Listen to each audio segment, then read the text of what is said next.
Bismillah. Assalamualaikum warahmatullahi wabarakatuh.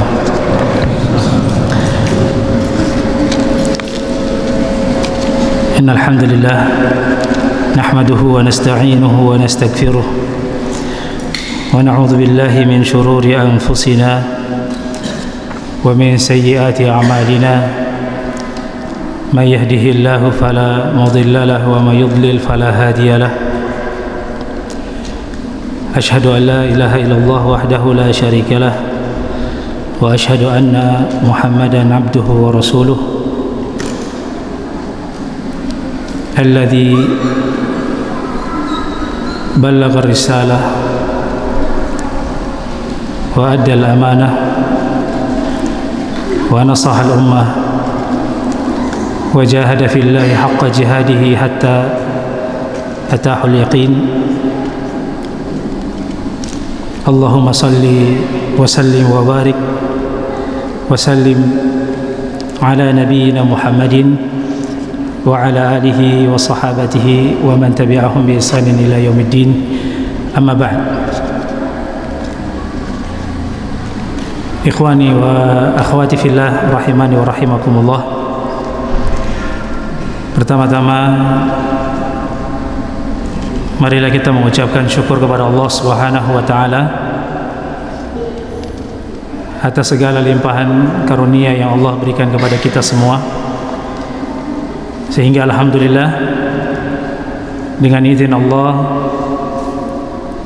kita bisa melaksanakan amalan-amalan ketaatan dalam keseharian kita. Dan sikap seorang mukmin, apa yang dia kerjakan dalam setiap kesehariannya akan dipertanggungjawabkan di hadapan Allah Subhanahu wa taala. Tidak ada satupun perkara yang kita lakukan dalam keseharian kita kecuali semuanya akan dibalas oleh Allah Subhanahu wa taala. Kalau baik yang kita kerjakan, maka ganjaran kebaikan itu telah dikabarkan kepada kita oleh Allah Tabaraka wa taala.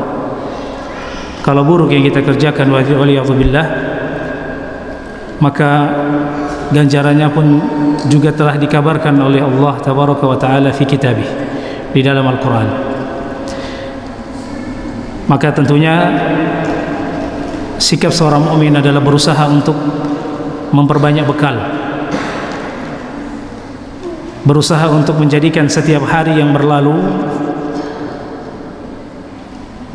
menjadi sebab bertambahnya bekalnya dan makin beratnya amal solehnya.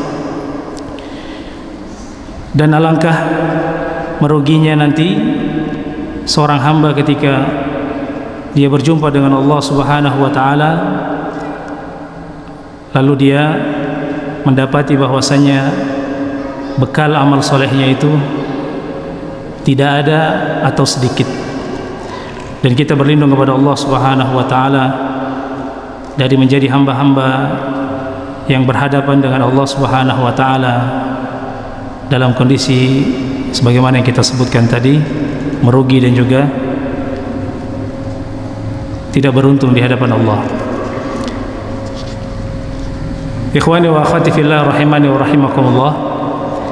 Alhamdulillah, pada kesempatan yang berbahagia di malam hari ini, insyaallah kita akan sama-sama mengambil faedah, sama-sama belajar dari penjelasan para ulama kita dalam rangka menerangkan agama ini kepada kita umat Rasulullah sallallahu alaihi wasallam. Ya, para ulama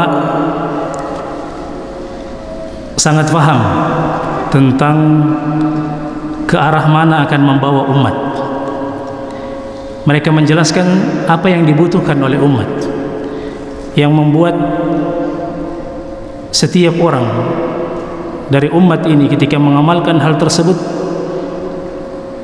hal itu akan mengantarkan mereka kepada kebahagiaan yang dikabarkan oleh Allah Jalla Jalaluh.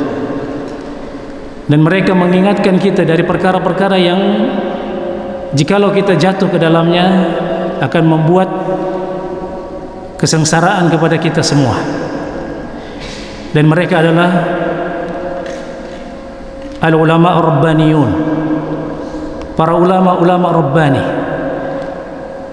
yang menjelaskan ilmu-ilmu min sigharihi ila kibarihi. Mereka menjelaskan permasalahan-permasalahan dengan menuntun umat dari permasalahan yang kecil hingga pada permasalahan-permasalahan yang besar. Dan salah satu karya yang sangat bermanfaat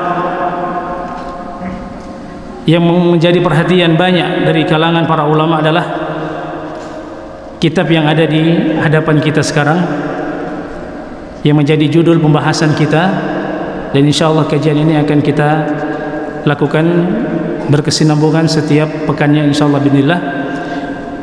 Judul kitabnya adalah Syarah Ad-Durus Al-Muhimmah Li'amatil Ummah, ya, penjelasan tentang pelajaran-pelajaran penting li'amatil ummah, untuk masyarakat umum dari umat ini atau orang awam kebanyakan. Jadi pelajaran ini atau isi daripada kitab yang akan kita bahas ini adalah kitab yang tujuannya adalah untuk menuntun kaum muslimin dalam beragama. Dan kitab ini sangat cocok untuk dipelajari kita khususnya di Indonesia, yang tentunya banyak bisa dikatakan baru mengenal dakwah yang benar, baru mengenal ajakan kepada tauhid. Sekalipun kita tidak mungkiri bahwa sebelum-sebelumnya sudah ada dakwah-dakwah seperti ini, namun di saat ini merupakan saat yang bisa dikatakan puncak, di mana masya Allah tumbuh sahwa Islamiyah, keinginan besar setiap masyarakat khususnya di Indonesia untuk mempelajari kembali agama mereka. Oleh sebab itu kitab ini merupakan kitab yang sangat tepat untuk dijadikan sebagai panduan untuk menuntun kita yang masih belum begitu faham dengan agama kita yang benar, menuntun kita dari awal. Dan perlu kita ketahui ikhwan dan akhwat jemaah sekalian yang semoga dirahmati oleh Allah Subhanahu wa taala, bahwa setiap kita ketika dilahirkan oleh Allah, ketika dilahirkan, ya, diciptakan oleh Allah Subhanahu wa taala, kita memiliki tugas dan juga kewajiban. Ketika kita diciptakan oleh Allah, kita memiliki tugas dan juga kewajiban sebagaimana yang dikabarkan oleh Allah Subhanahu wa taala di dalam Al-Qur'an surah Az-Zariyat. Allah mengatakan tujuan keberadaan kita di muka bumi ini, wa ma khalaqtul jinna wal insa illa liya'budun. Tidaklah aku menciptakan jin, kata Allah Subhanahu wa taala, tidaklah aku menciptakan jin wal ins, dan juga manusia, kecuali agar supaya mereka itu menyembah Allah Subhanahu wa taala. Liya'budun maknanya yuwahhidun, menyembah Allah Subhanahu wa taala dengan mentauhidkan Allah Subhanahu wa taala. Ya, karena ini sudah jelas bahwa ibadah la tusamma ibadah illa ma'at tauhid. Ya, ibadah itu tidak dikatakan ibadah, atau satu amalan itu tidak dikatakan ibadah kecuali di dalam amal tersebut ditauhidkan Allah Subhanahu wa taala. Manakala satu amalan dianggap oleh manusia sebagai amalan tapi hilang tauhid di dalamnya, maka pasti dia akan sirna dan hilang dari hakikat sebuah ibadah. Makanya para ulama kita senantiasa menyebutkan bahwa unsur yang paling inti dalam sebuah ibadah adalah tauhid.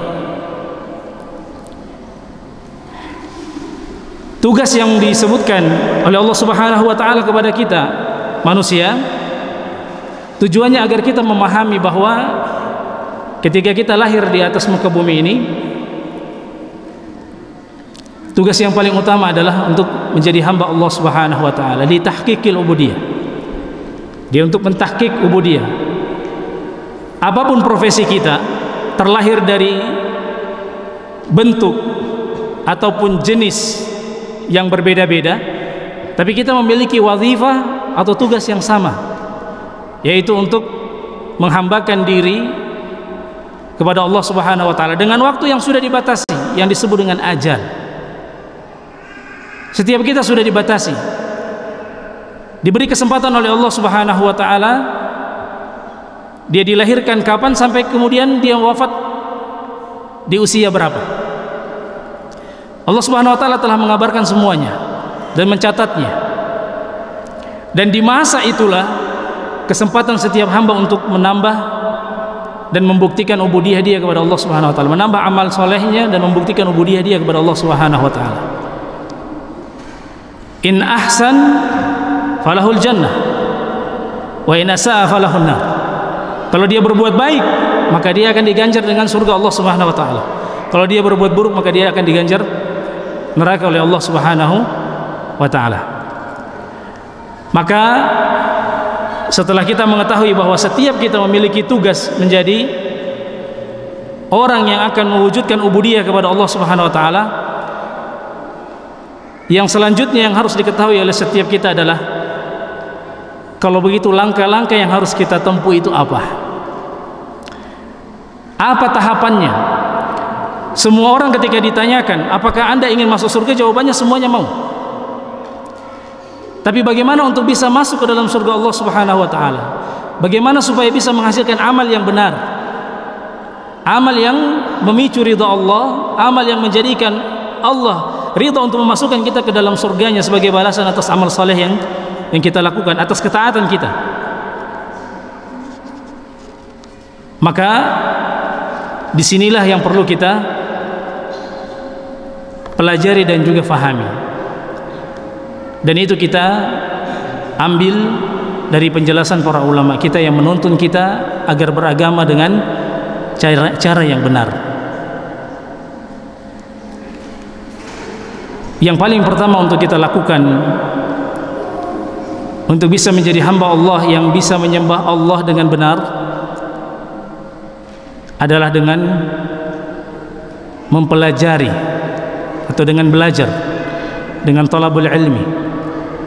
Dan ini menjadi syarat untuk semua perkara yang baik untuk dikerjakan, itu disyaratkan harus dibangun di atas ilmu. Makanya perhatian para ulama kita, sampai-sampai Al-Imam Al-Bukhari rahimahullah ta'ala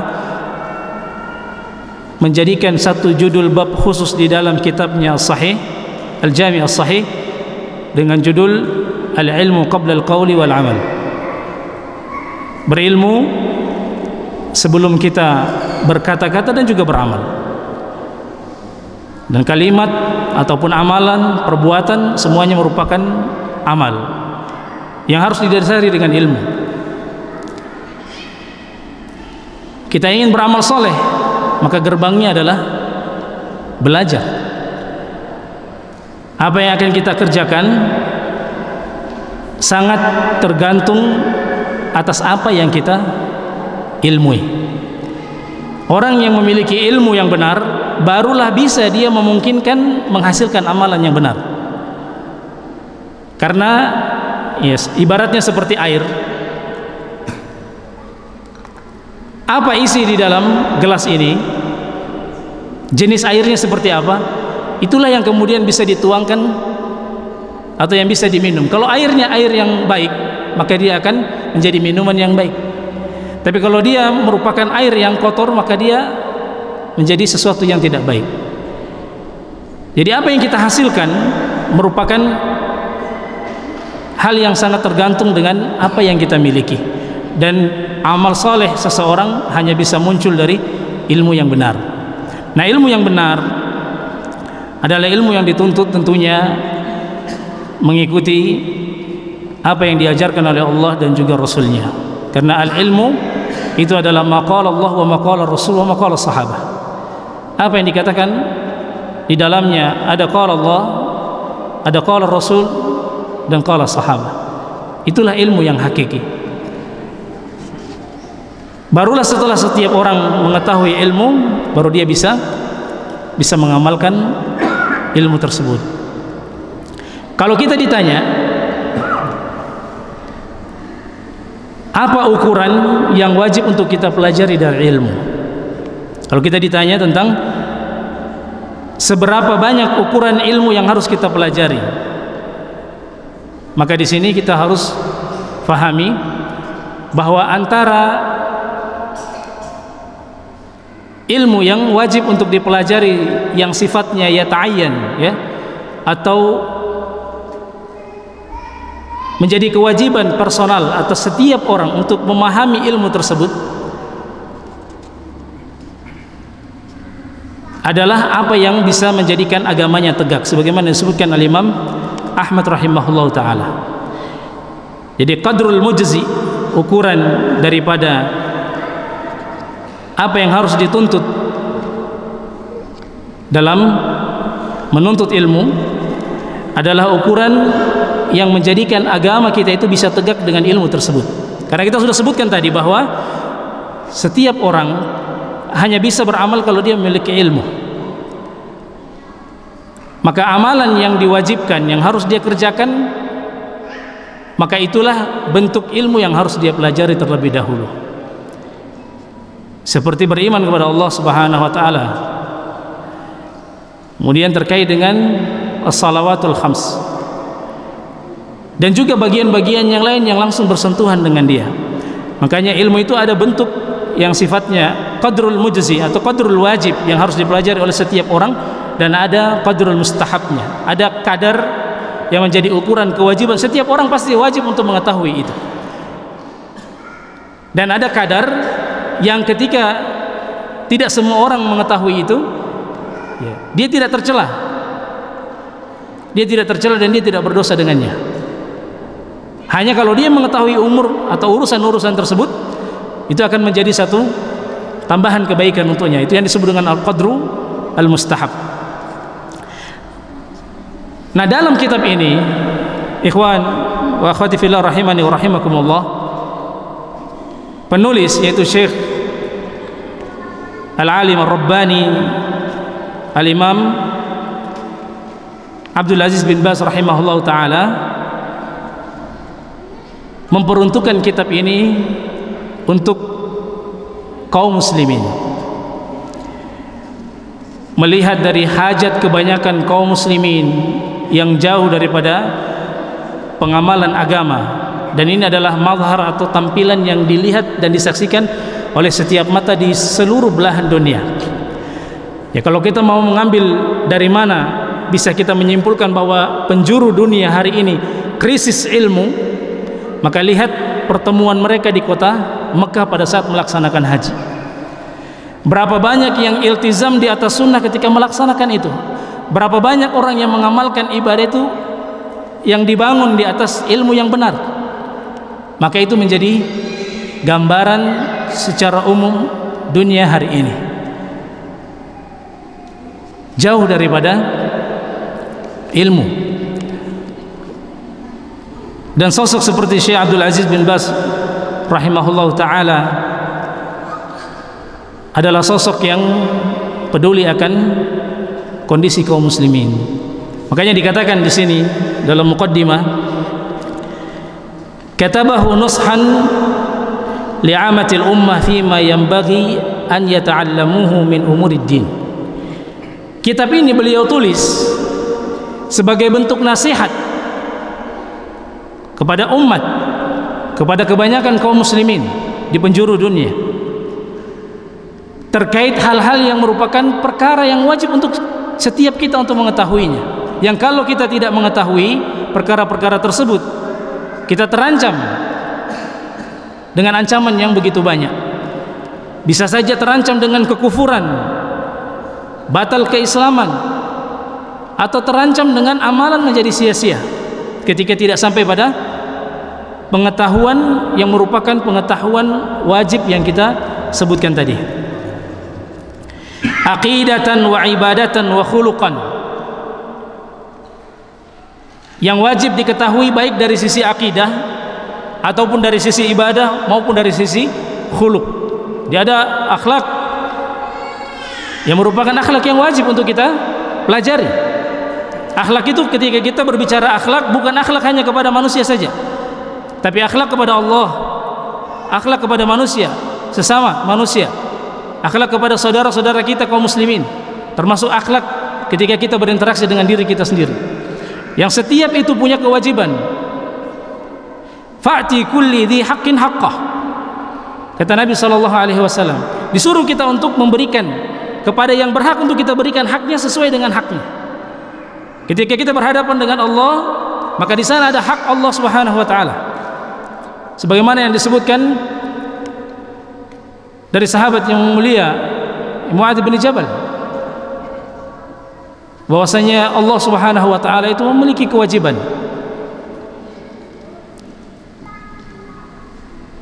Bahwasanya Allah Subhanahu wa taala memiliki hak, yang kewajiban atas kita untuk menunaikan hak itu kepada Allah Subhanahu wa taala.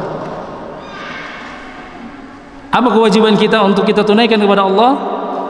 Ayya'buduhu wa la yusyriku bihi syai'a. Ini menjadi akhlak kita kepada Allah Subhanahu wa taala.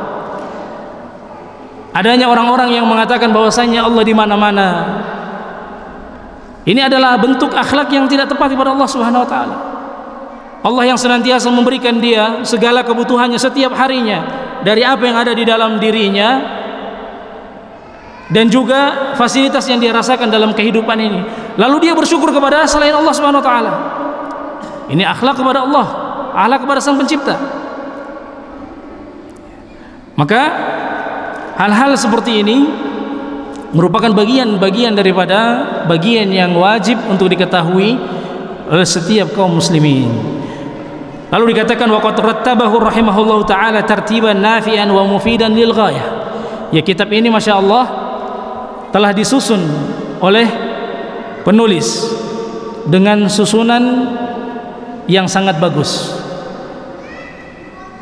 Berdasarkan ijtihad beliau, dilihat mana yang paling dibutuhkan untuk kaum muslimin, yang paling pertama kali mudah untuk difahami dan kemudian paling dibutuhkan oleh kaum muslimin saat ini juga.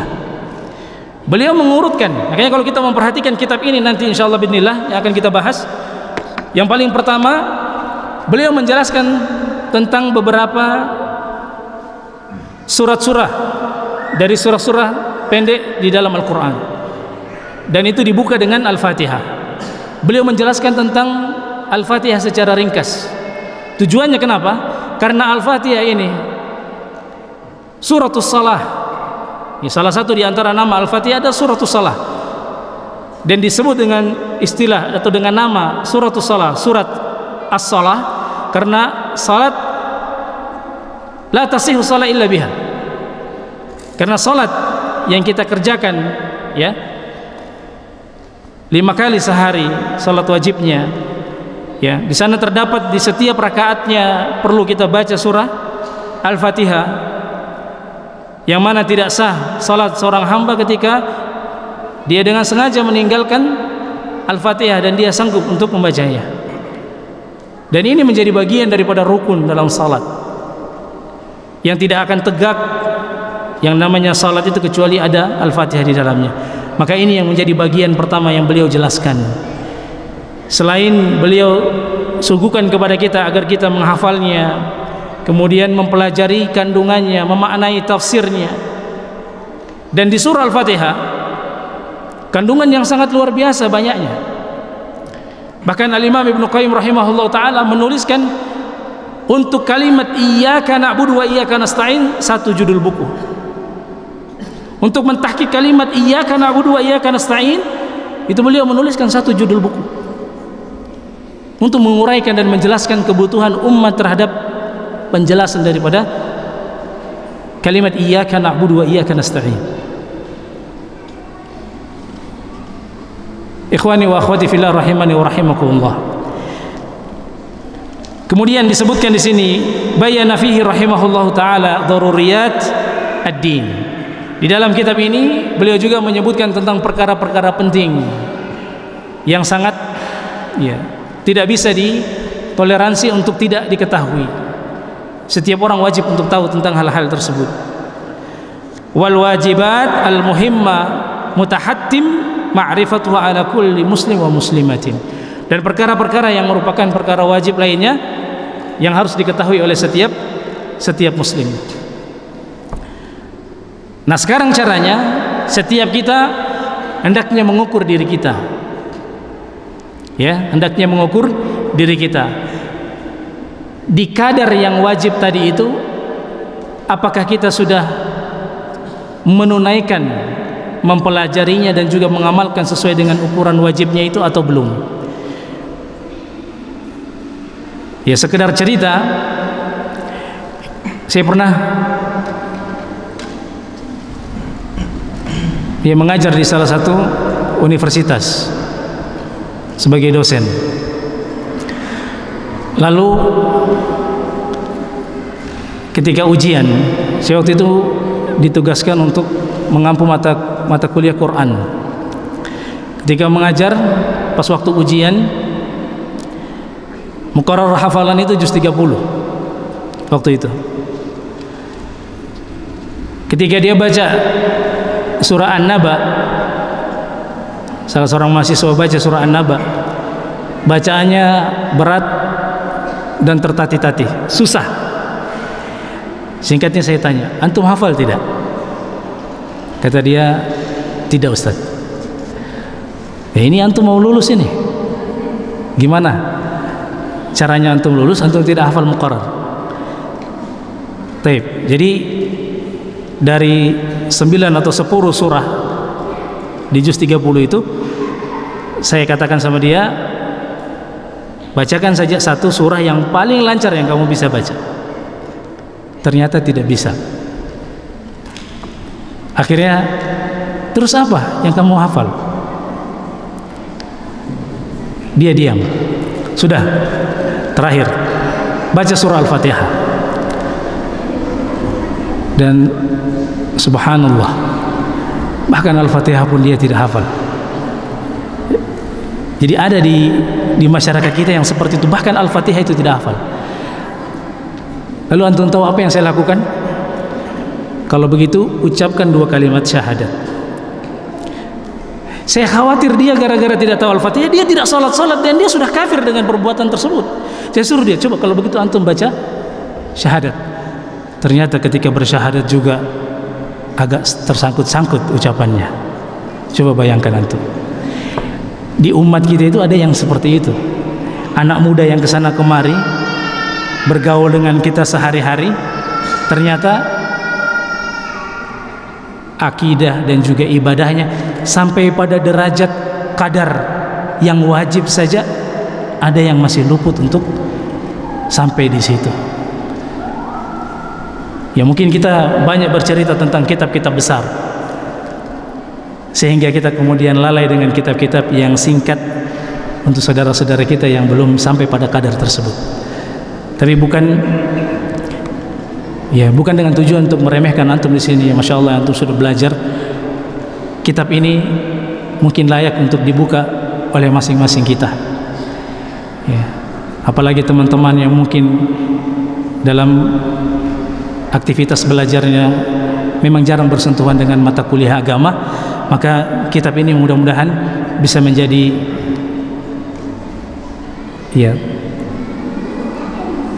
bagian pertama dia untuk bertolak memulai mempelajari agama yang mulia ini.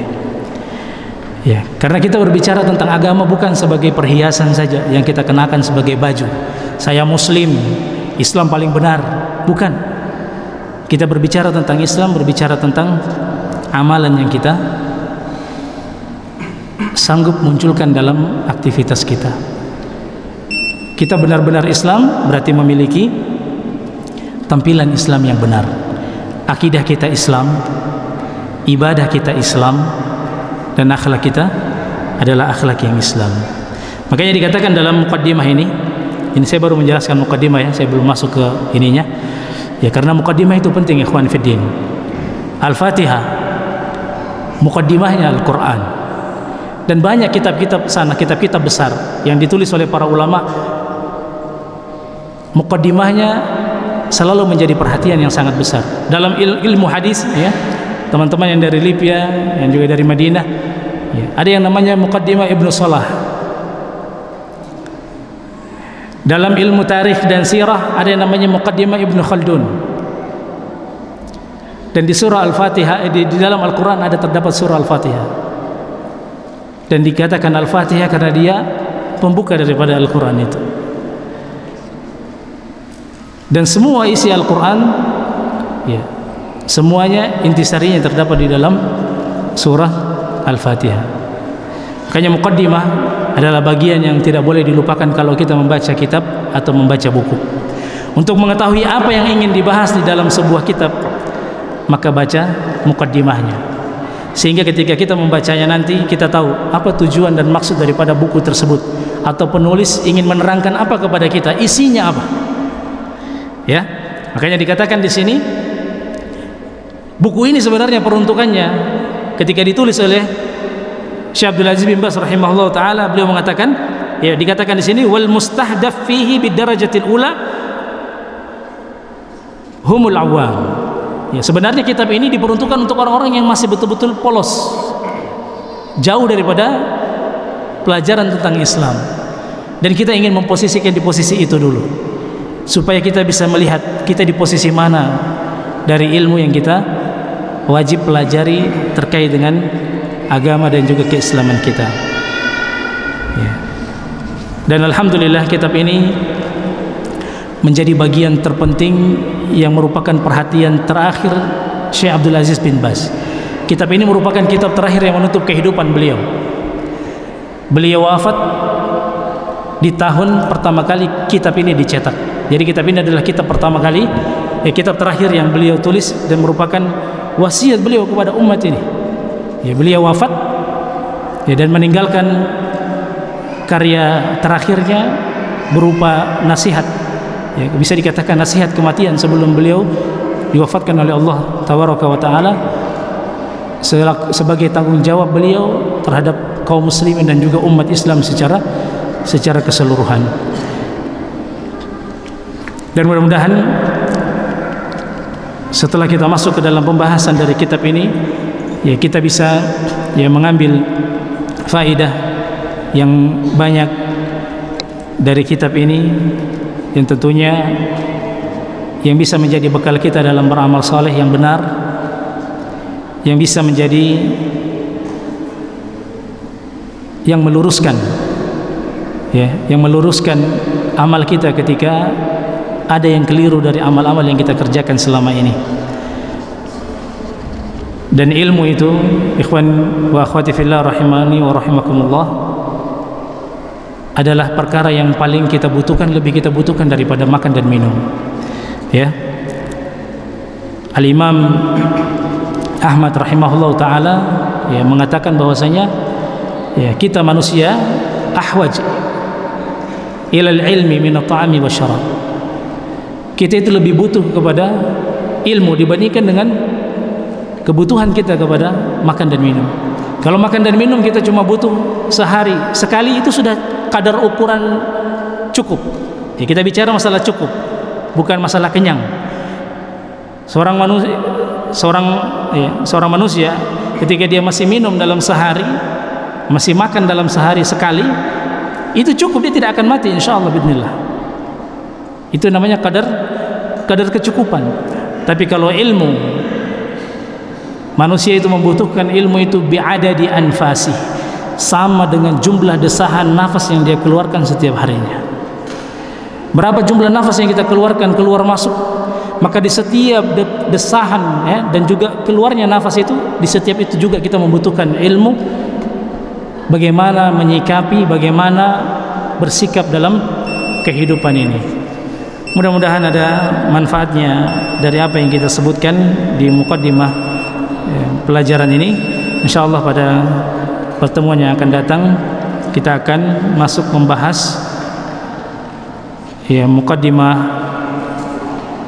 langsung dari isi yang disampaikan oleh penulis, sekaligus mempelajari surah Al-Fatihah yang merupakan pelajaran pertama yang beliau cantumkan dalam kitab ini. Kitab ini disusun kurang lebih sekitar, di dalamnya terdapat sekitar 16 dars, yang setiap dars terkandung di dalamnya bagian-bagian penting yang harus diketahui oleh kaum muslimin, dimulai dari tentang penafsiran surah Al-Fatihah dan juga surah-surah pendek nanti yang mungkin tidak akan kita ambil semua surat pendeknya.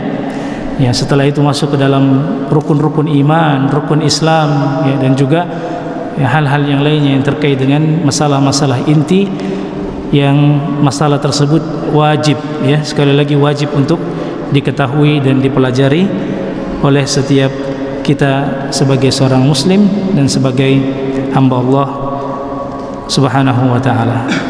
Demikian ya dari saya, insyaallah. Ya, mungkin malam hari ini belum ada pertanyaan.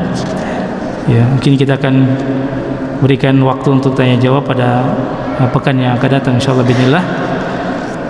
Demikian saya tutup dan akhiri dengan doa kafaratul majlis. Ya, subhanakallahumma rabbana wa bihamdika asyhadu an la ilaha illa anta astaghfiruka wa atubu ilaik. Wassalamualaikum warahmatullahi wabarakatuh.